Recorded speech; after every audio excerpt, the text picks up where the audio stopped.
네, 오늘 1월 4일 화요일 요한복음 1장 29절에서 42절입니다. 예수님을 만난 요한과 제자들이라는 제목인데요. 29절에서 34절은 예수님을 전한 요한의 이야기고 35절부터 42장까지는 예수님을 따른 제자들의 이야기를 한 본문으로 묶었습니다. 이튿날 요한이 예수께서 자기에게 나아오심을 보고 이르되 보라, 세상 죄를 지고 가는 하나님의 어린 양이로다. 내가 전에 말하기를 내 뒤에 오는 사람이 있는데 나보다 앞선 것은 그가 나보다 먼저 계심이라 한 것이 이 사람을 가리킴이라. 나도 그를 알지 못하였으나 내가 와서 물로 세례를 베푸는 것은 그를 이스라엘에게 나타내려 함이라 하니라. 요한이 또 증언하여 이르되 내가 보매 성령이 비둘기같이 하늘로부터 내려와서 그 위에 머물렀더라. 나도 그를 알지 못하였으나 나를 보내어 물로 세례를 베풀라 하신 그이가 나에게 말씀하시되 성령이 내려서 누구에게든지 머무는 것을 보거든 그가 성령으로 세례를 베푸는 이인 줄을 알라 하셨기에 내가 보고 그가 하나님의 아들이심을 증언하였노라 하니라. 여기를 먼저 좀 해설하겠습니다. 그 세례 요한이 이제 세례를 베풀 때 이제 예수님이 와서 이제 세례를 받는데 성령이 비둘기처럼 내릴 때 그분이 메시아라는 것을 알려주셔서 그렇게 자기가 그 예수님에게 세례를 베풀었다라는 것을 이야기하고 있습니다. 그러니까 왜 예수님이 세례를 받으셔야 됐냐는 거죠. 예수님은 죄가 없는 하나님이신, 그러니까 죄가 없는 인간으로 태어나셨죠. 그 세례라는 것은 죄를 사한다는 뜻이죠. 물로 씻는 것이기 때문에 물에 빠졌다가 이제 사실 일어나는 건데. 그러면 예수님은 죄가 없는데 왜 세례를 받아야 되냐 하면 예수님은 세례를 받을 필요가 없죠. 죄 없는 인간으로 오셨기 때문에. 그럼 왜 예수님이 세례를 받으셨냐 하면 우리가 그 성경 읽기에 그 개관이라는 영상을 보셨는지 모르겠는데 그 개관의 영상을 보면 하나님이 이스라엘을 통해서 구약에 그 이스라엘을 통해서 하나님의 나라를 건설하기를 원하셨죠. 이 땅 가운데. 근데 그 이스라엘이 실패했습니다. 그래서 하나님이 그 이스라엘을 대신해서 쉽게 얘기하면 새로운 이스라엘, 새 이스라엘, 그 예수님을 상징하는 거예요. 그러니까 새로운 이스라엘을 실패한 이스라엘을 대표하셔서 이 땅에 오신 거죠. 모세가 이제 가나안에 들어가지 못했던 그 모세의 완전한 모세가 이제 모세는 예수님이 어떤 하나의 그림자입니다. 예수님의 삼중 직분이 있는데 왕으로 오셨고 선지자로 오셨고 제사장으로 예수님이 이 땅에 오셨죠. 그 세 가지를 예수님의 세 직분, 삼중직이라고 얘기합니다. 근데 그 구약에는 왕 따로, 선지자 따로, 제사장 따로죠. 근데 그것이 다 오실 메시아이신 예수님을 보여주는 그림자였다는 거죠. 그래서 예수님이 죄가 없으신데 왜 세례를 받으셔야 되냐 하면 죄 있는 인간을 대신해서 우리를 대표해서 예수님이 세례를 받으시고 그 다음에 예수님이 십자가에 죽으시고 부활하신 것은 인간을 대표해서 그래서 우리가 예수님을 믿을 때 우리가 이제 그 그리스도와 함께 우리가 이제 구원을 얻는 거죠. 그러니까 새로운 이스라엘로 인간을 대표하셔서 지금 세례를 받고 있는 거죠. 우리를 대신해서 예수님이 세례를 받으십니다.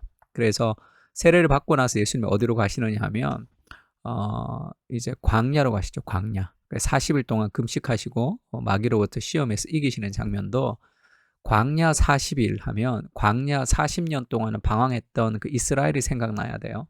그래서 이스라엘의 광야에서의 실패를 예수님이 광야에서 승리로 다시 바꾸십니다.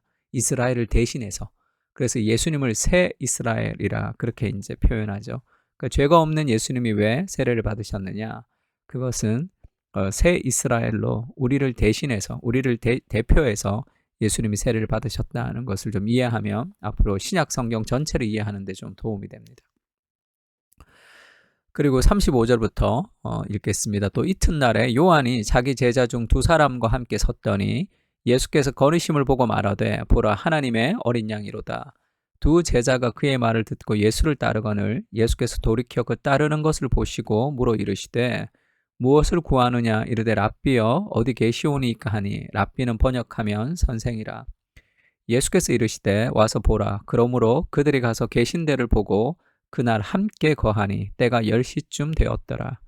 요한의 말을 듣고 예수를 따르는 두 사람 중에 하나는 시몬 베드로의 형제 안드레라. 그가 먼저 자기 형제 시몬을 찾아 말하되 우리가 메시아를 만났다 하고 메시아는 번역하면 그리스도라 데리고 예수께 오니 예수께서 보시고 이르시되 네가 요한의 아들 시몬이니 장차 게바라 하리라 하시니라.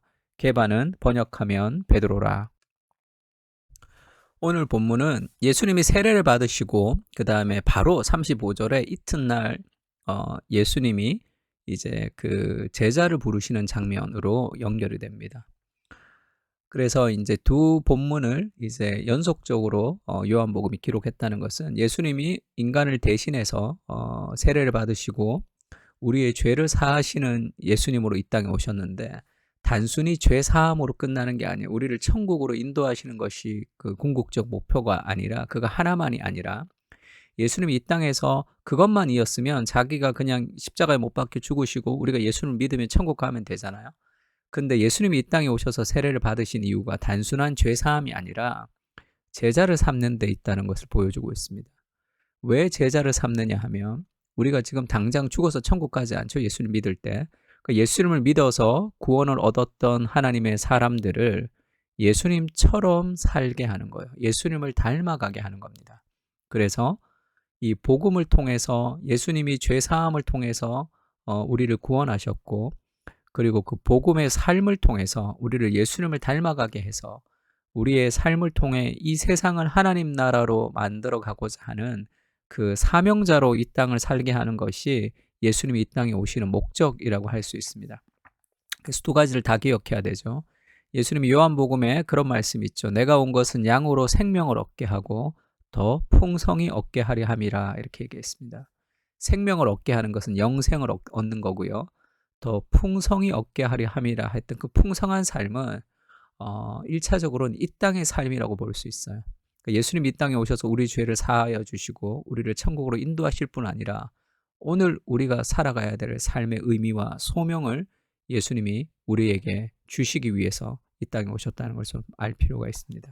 그래서 우리가 예수님을 닮아가는 것, 또 우리가 그리스도의 제자로서 예수님을 닮아가는 그 삶은 복음이 우리의 삶을 변화시켜서 그 삶을 통해서 하나님의 사명자로 이 땅을 살아가게 하는 그런 사명자로의 부르심이라는 것을 좀 기억하면 좋을 것 같습니다. 두 가지 좀 기억하고 기도했으면 좋겠는데 나를 구원하러 예수님이 이 땅에 오셨고 또한 이 땅에서 내가 해야 될 하나님의 사명자로 우리를 부르셨다.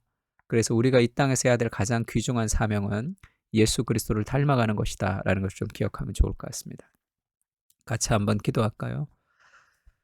예수님 이 땅에 오셔서 우리를 대신해서 세례를 받으시고 우리를 대신해서 시험을 받으시고 우리를 대신해서 죽으시고 부활하신 예수님.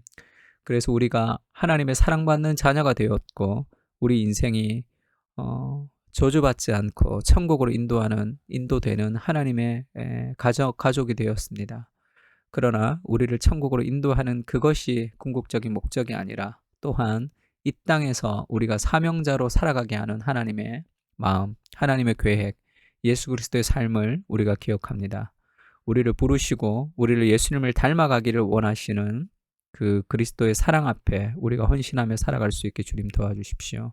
구원받은 하나님의 사람으로 그리고 예수님을 닮아가는 그리스도의 제자로 살아갈 수 있도록 주님 은혜를 베풀어 주시옵소서. 축복하고 모든 말씀을 우리를 구원하시고 우리를 또한 예수님을 닮게 하시는 예수 그리스도 이름으로 기도합니다. 아멘.